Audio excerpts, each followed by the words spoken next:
Hi, everyone. I want to welcome you to our webinar, Product Ops in Practice, Lessons from Pendo's Head of Product, Christine Itwaru. I'm Fanny Lofters, and I'm on the marketing team here at Pendo. Before we get started, I want to go through a few housekeeping items. If you have questions during the webinar, please submit them using the Q&A function. We will attempt to address some of these questions at the end as time allows. We will also be sharing a recording of the webinar via email with anyone who's registered within the next 24 hours. Now, I'd like to introduce you to our speakers. Christine Itwaru is the head of product operations at Pendo, and she joined us last year in 2019. She created the product operations team later that year, and today she'll be sharing insights and advice about getting started with that team and what product ops looks like today for Pendo. Sarah Estes, as some of you may know, has put together some amazing content on product operations. She is Pendo's content marketing manager, and she has worked closely with Christine, monitoring product operations in the market as Christine has grown the team here at Pendo. I'll let you take it from here, Sarah. Thanks, Fanny. Christine, so excited to be with you here today to talk about product ops. So let's jump right in. When you think about your team today, what are your priorities for your team, and what are you guys focusing on? Sure. Thanks, Sarah. All right, so if we look at the world today, nobody can dispute that we are in a season of immense change. And we're about 8 weeks here into quarantine for Pendo. We kicked off, a couple of weeks ago, so around 8 weeks. I started taking a harder look at that time around our goals for Q2, which is our Q2 starts in April, and the rest of the year. And so when we transitioned, the most important thing was making sure that my team was healthy. So before setting any goals, that was my priority. I needed to make sure that my then 2 product ops managers were really comfortable working from home and ready to take on the challenge of being remote, because they're super cross-functional. So it's a really important thing to keep in mind. We then hired a third person who was transitioning into our team at the time.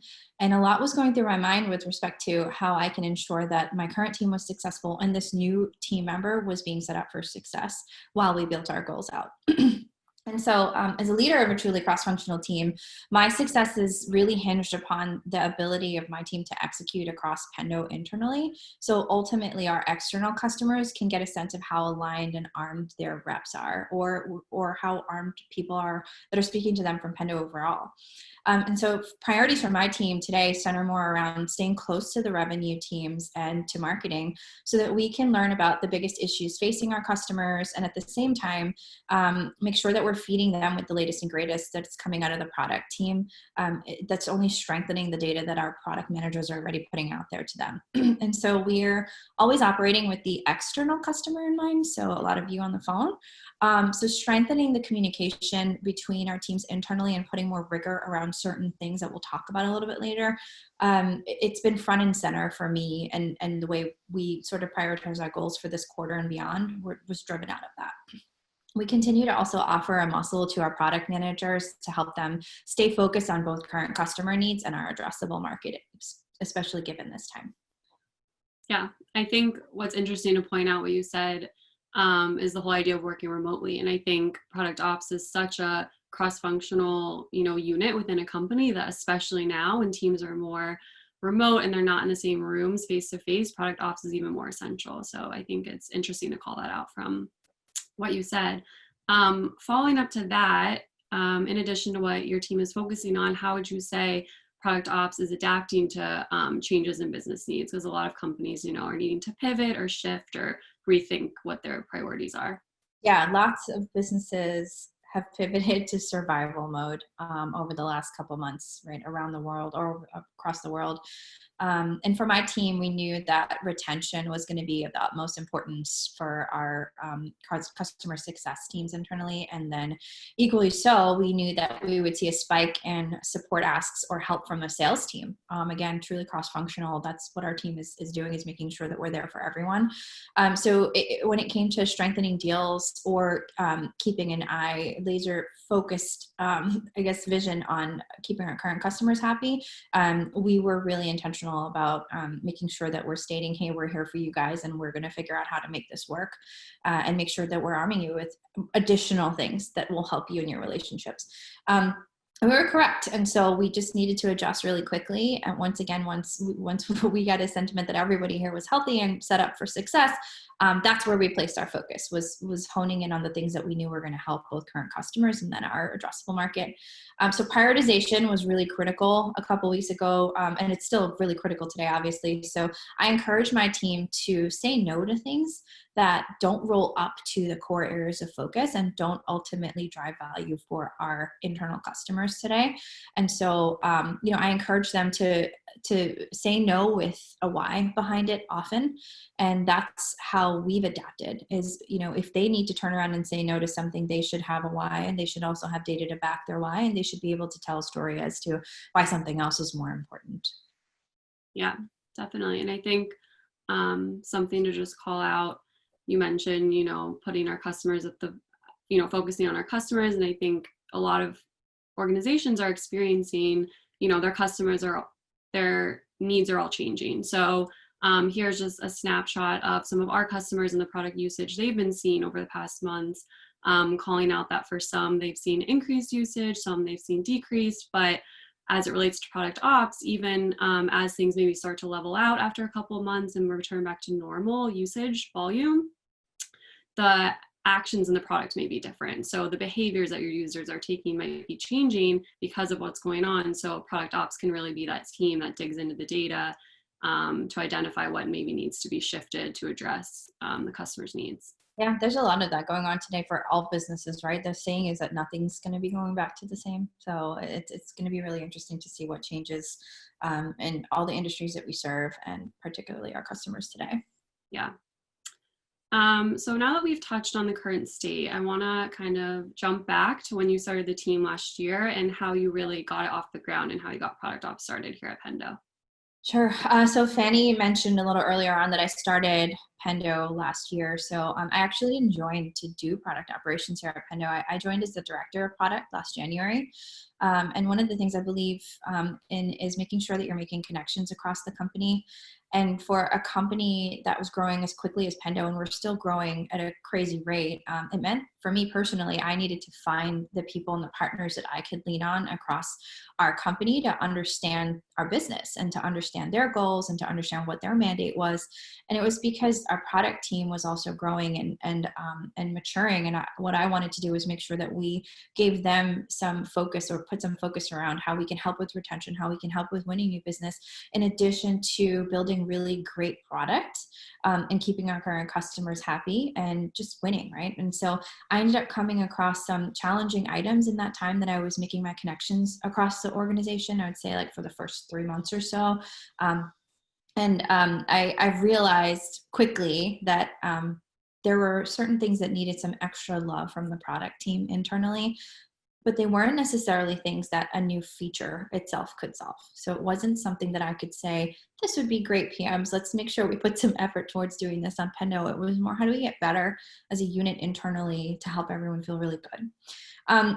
So I started testing by where we could be really, just looking at where we could be really impactful when it came to things like internal knowledge base, more technical knowledge, external knowledge base, and it ended up being a full-time job for a woman that's on my team, and she was already managing way more than that while she decided to place more emphasis on it. And so we ended up doing a lot of that, and then testing with building more processes to help the company bring more data to the product team around customers that were potentially at risk, or high priority deals that we had in the quarter that we wanted to lift to the product team for visibility.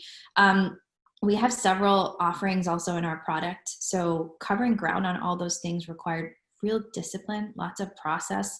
And again, the company was growing so quickly. So repeating all of it and how to get it done was really important too. And that's something to remind myself of, particularly as we're in this state of work from home today, where I have to make connections a little bit more frequently with folks that are newer, or folks that, I've barely gotten to know, so that they understand what we're doing to help them here at Pendo. And so throughout this, though, like one of the things that I talk to you, Sarah, a lot about when we talk about product ops and how it's grown here is we made it very clear that we're here to partner with product managers and to partner with marketing to empower and align across the organization. When I think about the beginning last year, I can remember several times that when calling out that that you're here to partner and the things that you're here to make an impact on was super important because it helped you also gain trust with multiple players. Again, being super cross-functional. But those are the two groups I feel like you work most tightly with across the org is your product manager set and your product marketing set. And then also one of the things that stands out for me when I look back is we always reflected, and we now probably do it once or twice a quarter, at least at the end of the quarter. And we course corrected a ton over the last year or so. So we are constantly learning as we grow. And when companies, again, grow so quickly, you have to remember to have an agile mindset. Whether you believe in agile as a discipline or not is one thing. But if you don't have an agile mindset in this space, and you're not open to trying new ways of working to achieve results as one single team, and I mean, not a product team, but like an entire team across your company, you're not setting yourself up for success.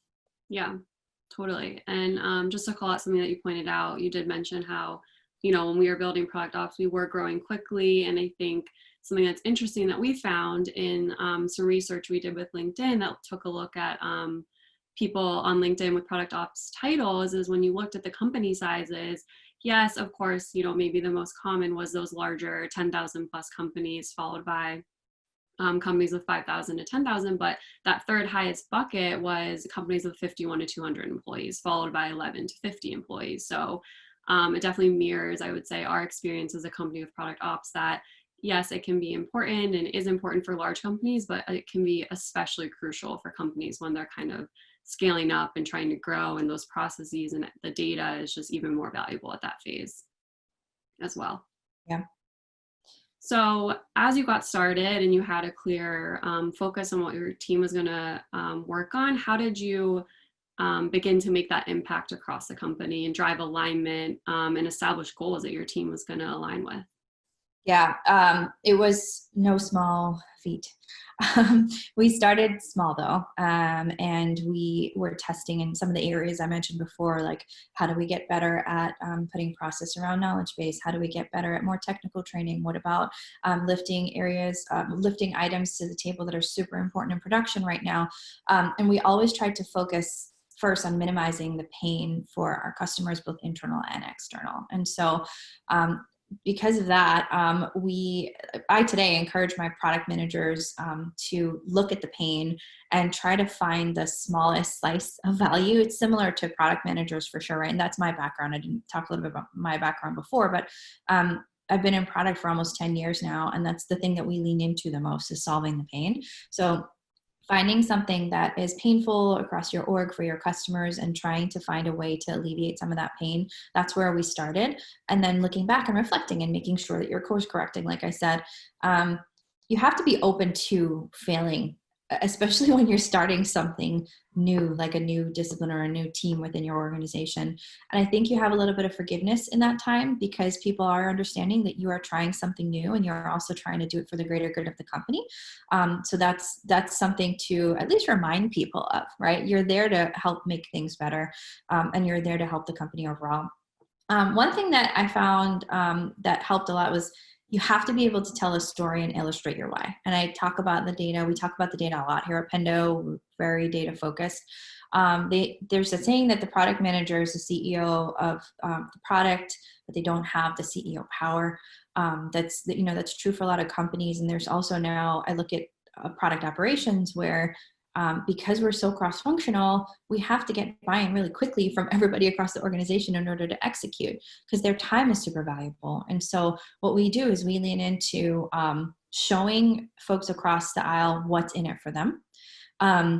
And painting a picture of what it could look like if they were to start to adopt new processes or what this data that we have in front of us means for them and their role. So, that helped set up our team for success, I would say, and started to get the company more aligned around what we were trying to achieve. And then I talked a little bit earlier about the relationships I established earlier when I started as director of product in my first couple weeks. And it helped me to get adoption of a lot of the things that we were trying to put across the company. When you introduce new processes, like I said, some people have a visceral reaction to change. Change is uncomfortable for a lot of people. And again, it's because it eats away at their time. It makes them think differently. They have to relearn something or they learn something new. But showing them that outcome was really critical to getting their buy-in and their alignment. And yeah, that helped us a ton. And team goals we'll talk about a little bit later on, I think, around how we're establishing or how we've established it today.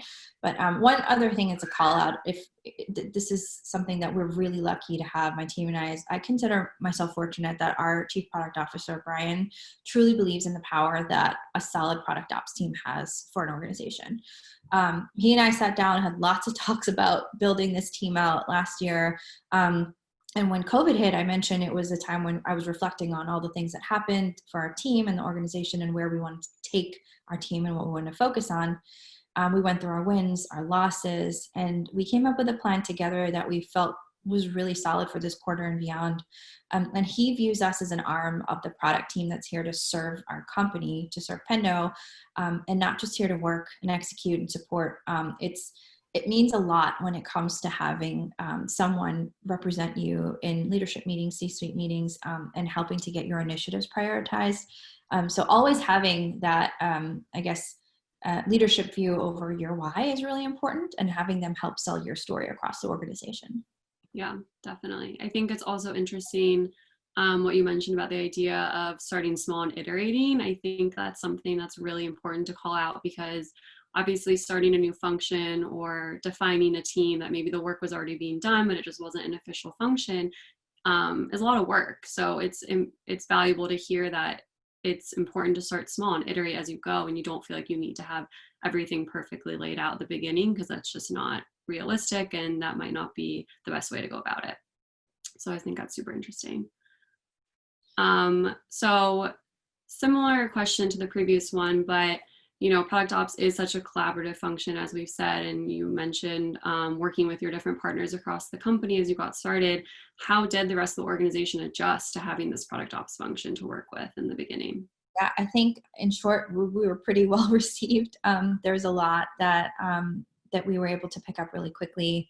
And it was in part due to the fact that the two members that I brought onto my team right away also had relationships established within the organization and had built some trust and credibility over the years prior to me joining. And having some focus for them in this discipline helped a ton. So I think people adopted it really quickly because of, we have great people in place and we have great ideas to execute on. And again, showing people the why really helped a ton.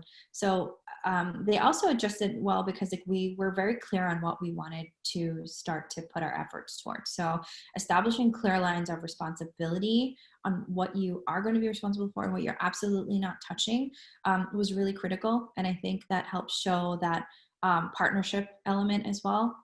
And then we got, solid buy-in on some of the things that we were looking to make better. For example, the process to make the product team more aware of the customers that were potentially at risk and start to lift data around not only what dollar amount was at risk, but why those customers were at risk. Couple that with data that we have from our own product that we use. We use feedback in our own product to manage a lot of the feedback that we get from our customers. Bringing that to the table with them or for the product team was really critical, and helping the product managers understand that story with all the data that we were being given was really important. And it showed the customer success organization, wow, there's somebody that's actually championing what we're championing for our customers here within the organization. Because, at times, like at any company, you get a sense at times that there's sort of this little gap, I think, between some folks that are customer facing and product managers, and it's not always perfect. There's always everybody's got a million things going on. So I think showing them where we were able to help fill the gaps with more data was really important.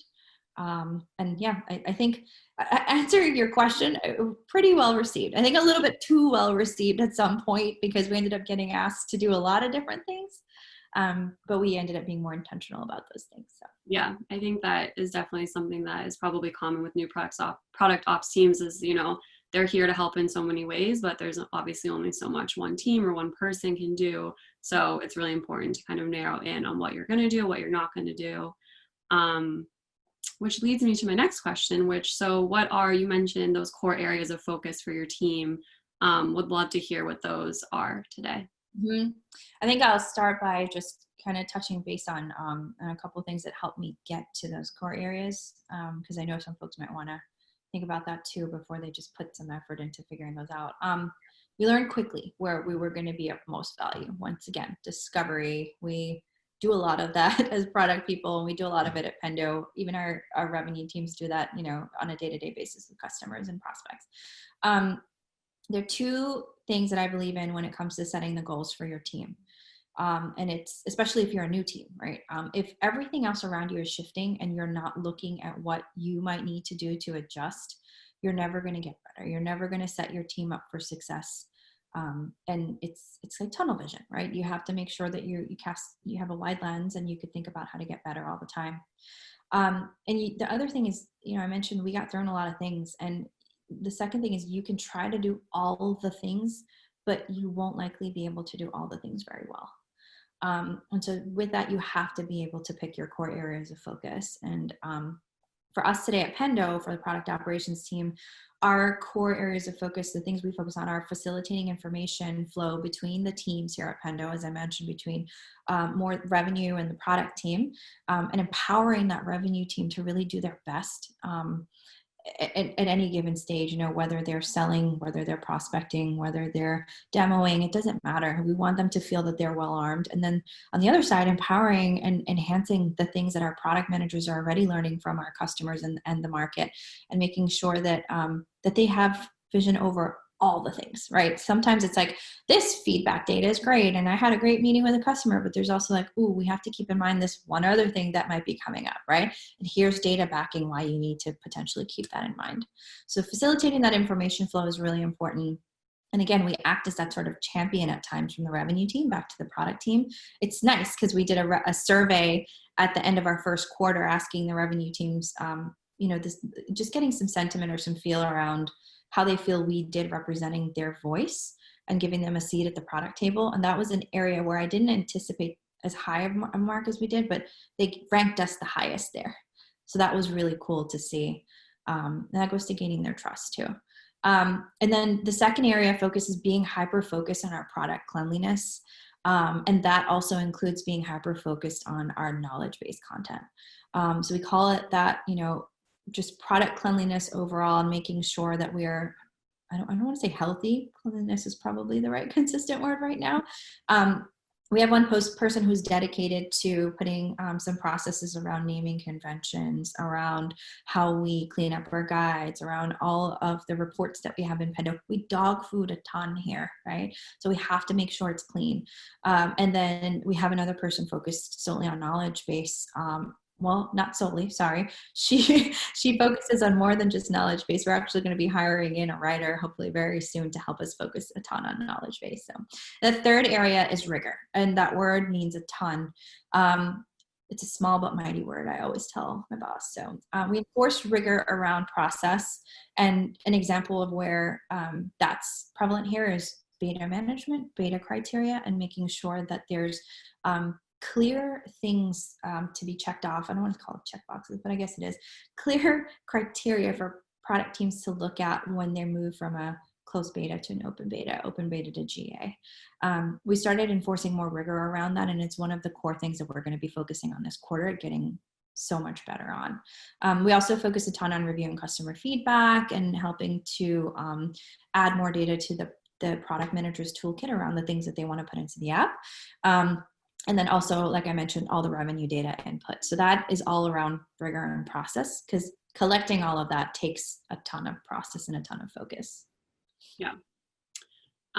So the last question I have that I think would be super valuable to hear from you, you mentioned you're looking to hire a writer, and just would love to hear, as you built the team, what skills or background were you looking for in product ops members?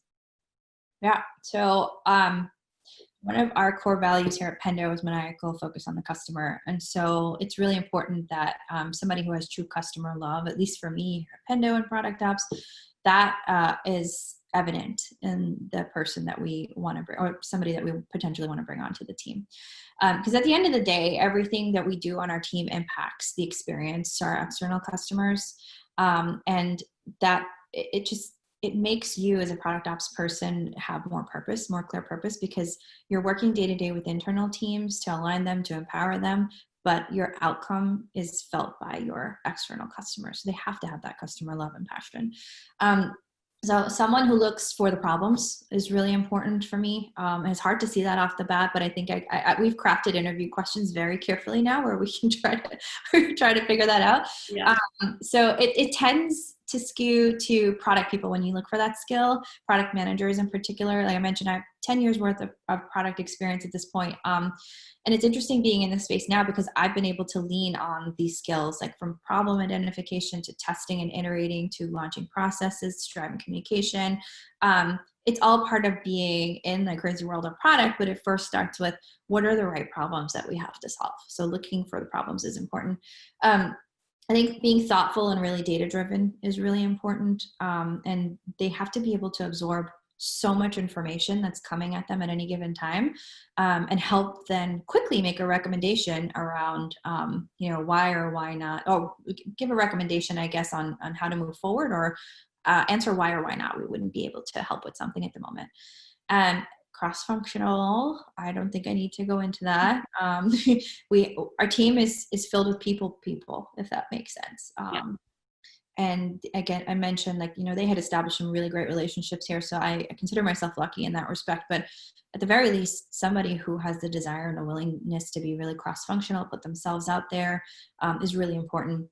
And continuously look for new relationships to build and people to help drive their success in the organization, but also learn from, because we are just this constant loop of learning and spitting back out, learning and spitting back out. Empathy is probably another one.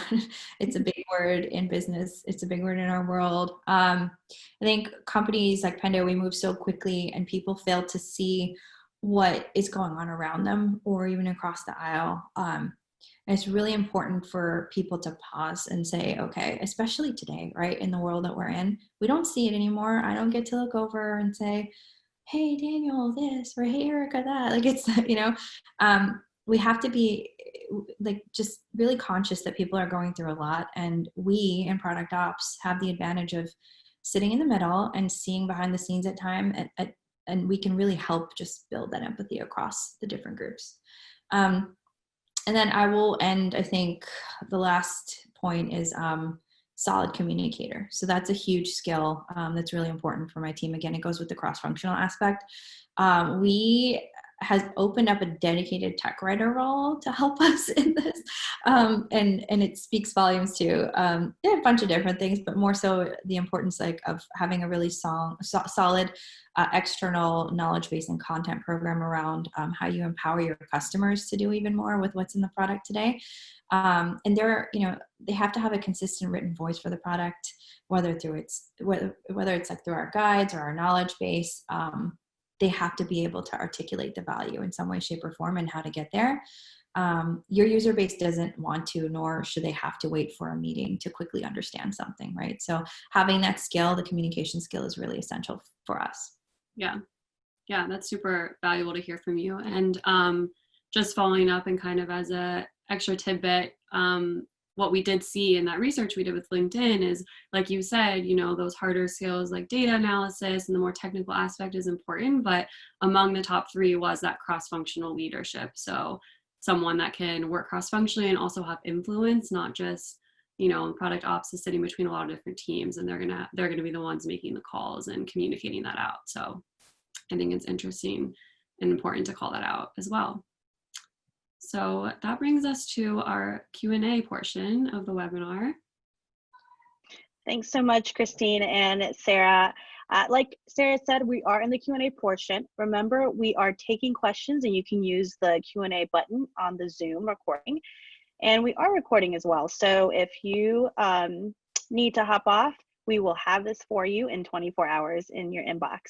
We did get a lot of questions, Christine. I think it's a hot topic and it's in a lot of people's minds how to scale efficiencies right now.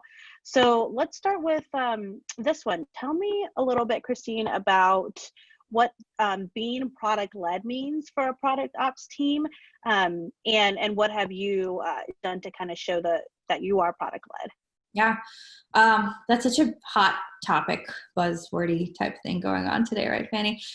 So I think for my team, we talk about it a lot. And I think for us, it's everything that we do contributes to an outcome, either for revenue teams around, making sure they feel empowered around training or articles, as I mentioned, or for our product managers being armed with so much more data around something that's shaping up for certain segments we cover, certain industries that we're covering. It all means that we entirely here, just thoroughly here at Pendo, have to keep our product at the core of what we do and ensure that everyone feels really good about what they're getting out of it. Whether it is the actual feature itself or whether it is something that they need to learn a little bit more about. So I mentioned guides before and how we position some of our training through that way. So for us, our customers experiencing Pendo itself through the app means product-led for my team in particular. And there's so much that goes into the product experience that we don't necessarily show via a feature through the product. And I think that today includes our product ops team. So again, feeling what we do externally is really critical and helps us to feel truly product-led.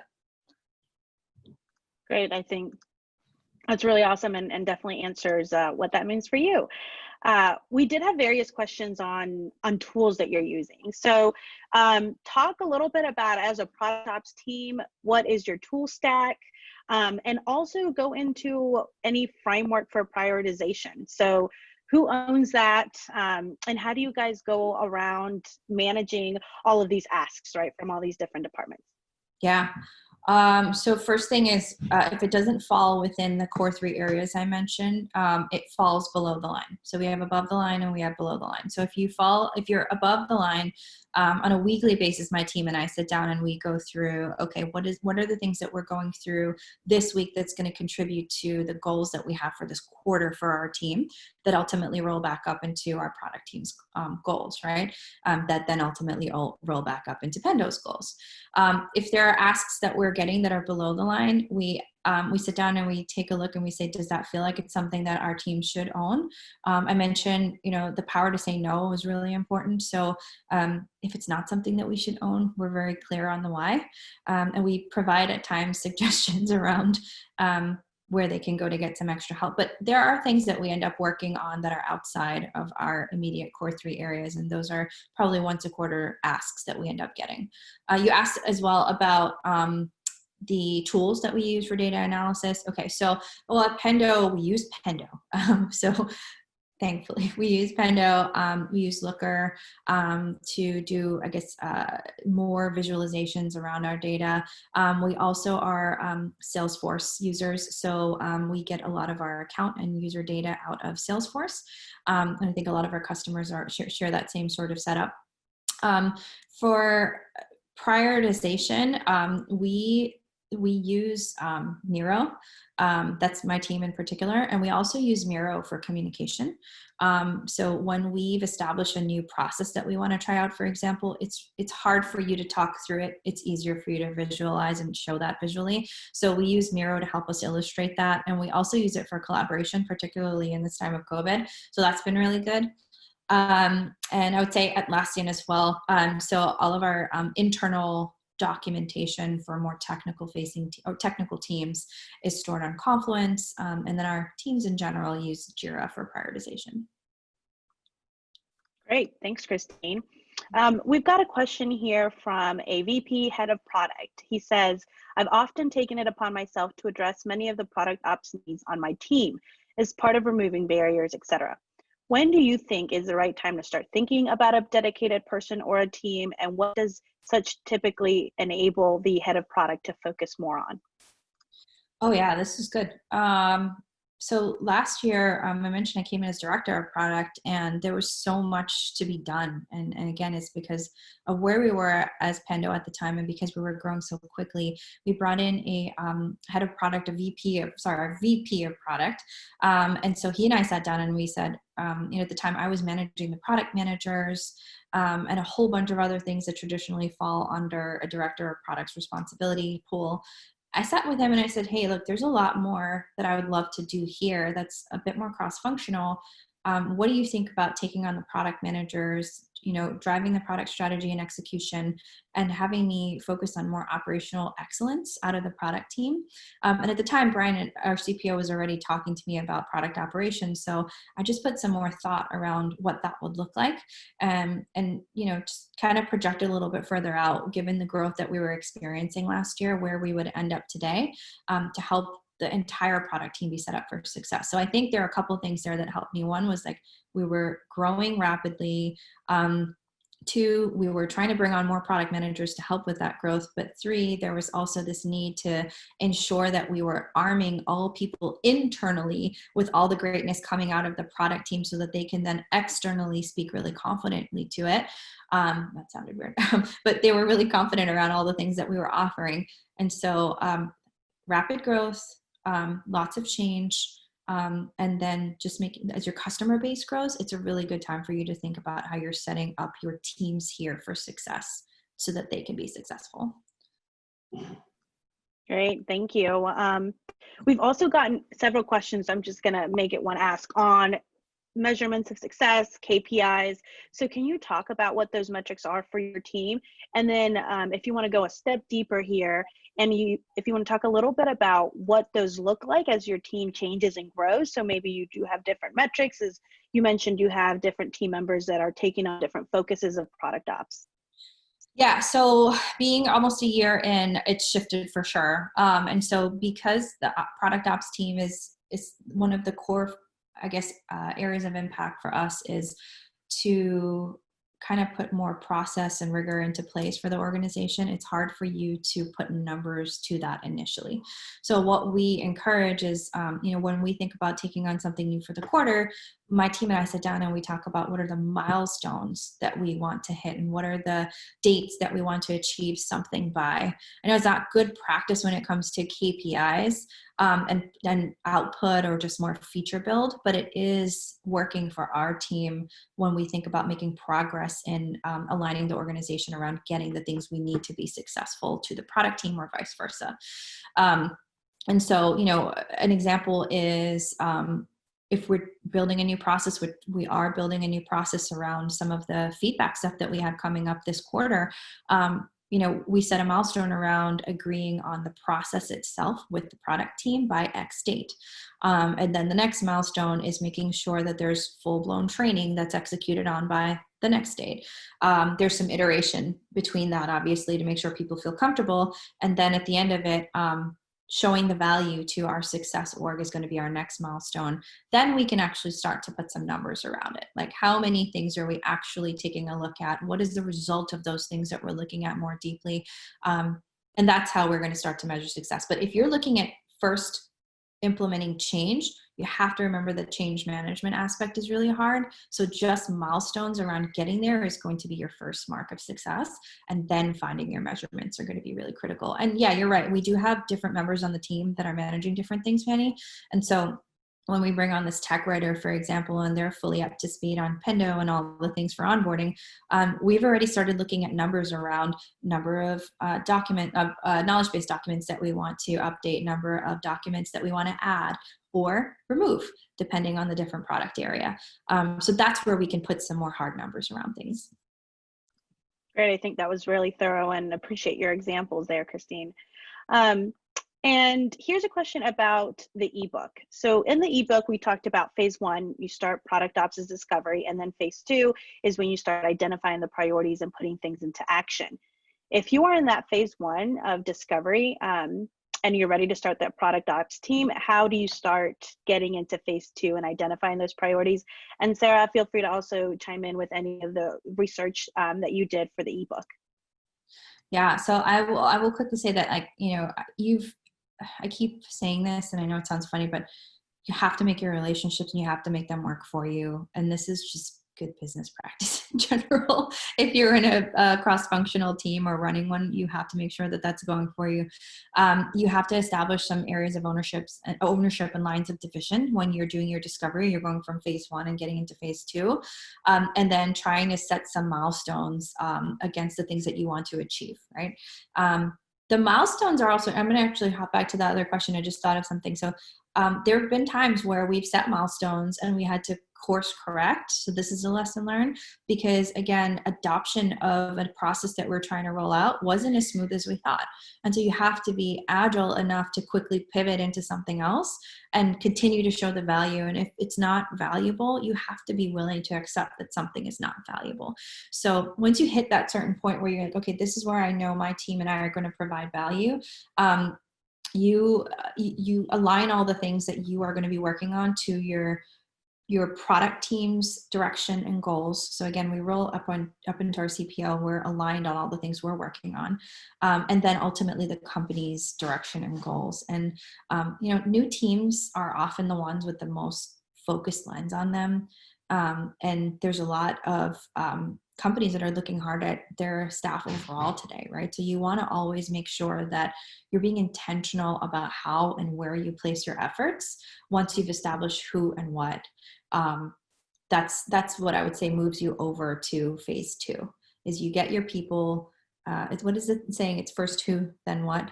And so you have your people, you establish your relationships, and now what is it that you're going to do to make an impact?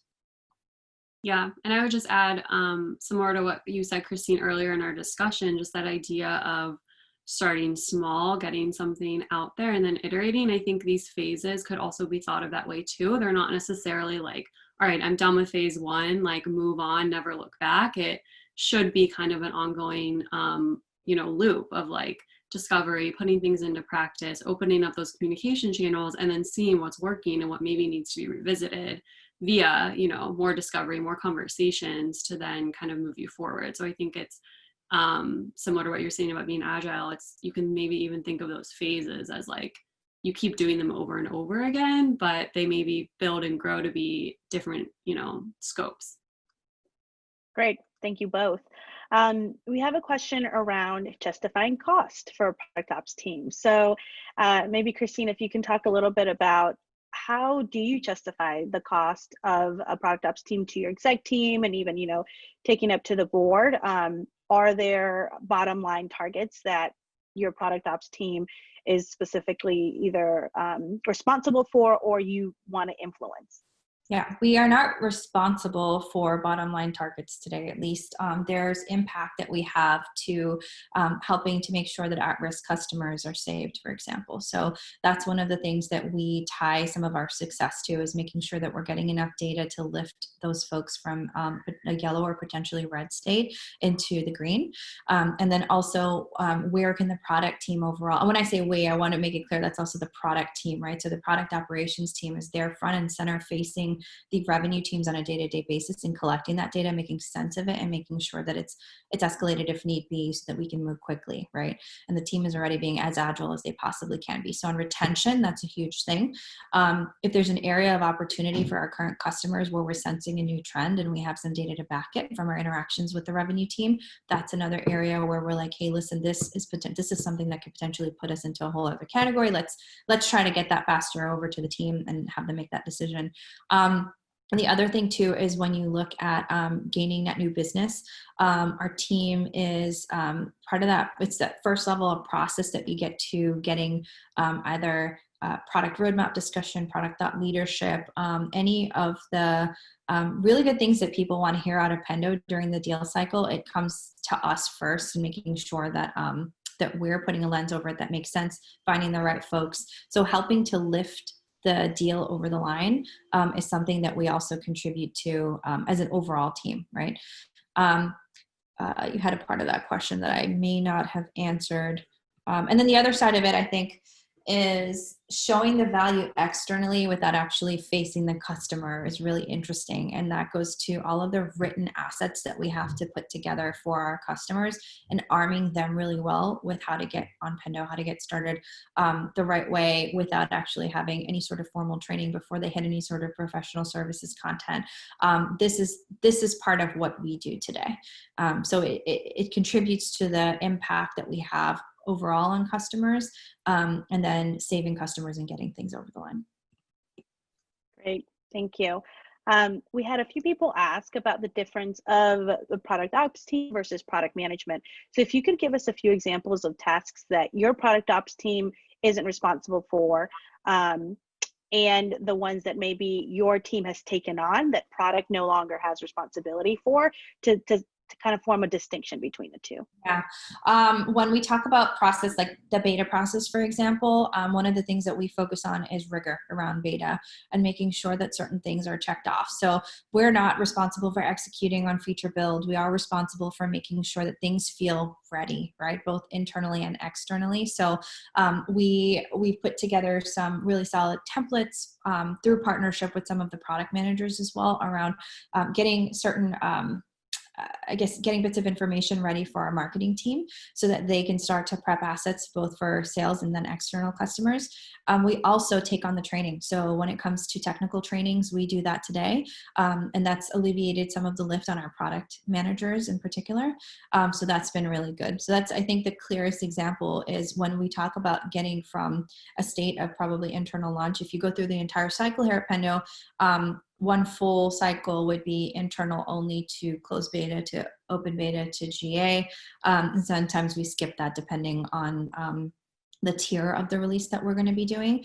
But we help manage that effectively. We help make sure that the communication is crystal clear to our customer success organization, that they feel prepared to speak to customers, that they understand the ins and outs of things if something is going to work in some instance, but not. For example, we're the ones helping to communicate all of that so that the product managers are refining and taking care of all the things they need to do to check the box to make the feature ready. Great. Appreciate that response. And we're going to do two more questions. So Christine, talk to me about what the team's role product ops is when it comes to betas. I think I just covered that. I'm so sorry. Okay. I'm so sorry. Yeah, you did. I'm so sorry. I completely missed that. Let's skip that and let's go to, I was reading down the list, of course, and I looked at the next one and you had already answered that. So let's go into how your team works with product design and UX. So we had a person ask about how you influence the UX team, and you talked about how product ops collaborates with a lot of different teams. So yeah, that's a good question. So we've historically helped them recruit folks for either design sessions or betas or quick tests when it comes to testing a new flow. Because we're working so close with the customer success team, we help identify whether somebody is a clean candidate or a good candidate so that they can quickly do a reach out and see if something that they're working on is going to be something that they want to push forward with the product team or product manager. So that's one thing. And let's see, what are the other things that we end up doing with those folks? Oh, there's a big one. We use the product so much. I mentioned the cleanliness aspect of the product and having somebody focus on that.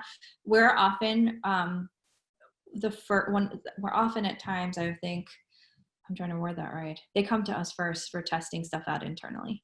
So they want to know if something feels right when it comes to a change that they want to make in the app, or if they're testing a flow. So they'll come to us and say, hey, how does this feel? How does it look? Do you think we're ready to start maybe putting this out? We've gotten just like a gut check. So we become sort of a gut check on that before they go any further. Great, thank you. And all right, we're going to wrap it up here with the last question. And talk to me about standing meetings. What is the product ops meeting culture like, and what meetings do you have with other teams as well? Sure. Product ops standing meetings. We have a weekly product ops sync in which we hold each other accountable for 3 items or less. It's 3 items a week at the very least of focus. And so I've gone over my 3, I think once or twice, and I've gotten slapped on the wrist. So we have a very open back and forth between me and my product ops managers. we keep each other honest, I would say.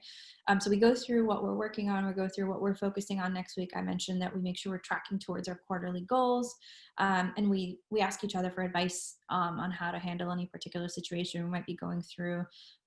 Again, cross-functional teams. Sometimes it comes up where you're going to need to lean into something to explain a why not, and that happens during that meeting as well.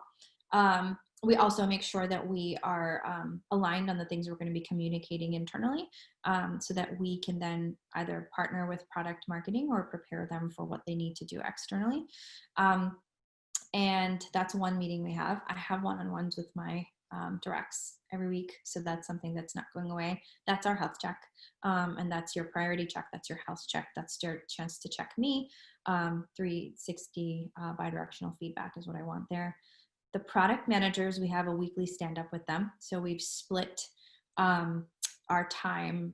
We actually used to have this really long meeting where we would go through everything. We found that some of the things were not relevant for others, and so we don't want them to lose focus, and we want them to get their time back. So meeting culture is important in making sure we keep it down.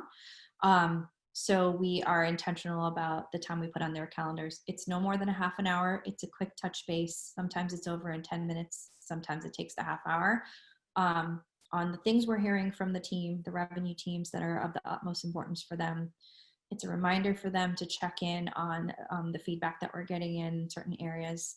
And it's their communication method for us around the things that they need our help on communicating out to the org and potentially out to customers with knowledge base on. I would say those are the three. And then we also, obviously, as part of the product team, have our all hands on a weekly basis with the product team where we do our normal check-in. Great. Well, thank you so much. It's going to do it for the Q&A. Again, thank you to our listeners for tuning in, and Christine and Sarah, lots of good insight. I think you gave a lot of tactical things also to put in practice. As a reminder, this webinar is recorded and we will be emailing it to you here in the next 24 hours. In that email, you'll also get a link to download the newest Product Ops ebook, which we touched on and Sarah worked on, and also give you a way to connect with Christine Itwaru, our head of Product Ops. Give you all her LinkedIn link. You asked a lot of questions and she'll be happy to answer them to you. So once again, thank you guys so much and have a great day. Thanks, everyone. Thank you, everyone. Have a good day.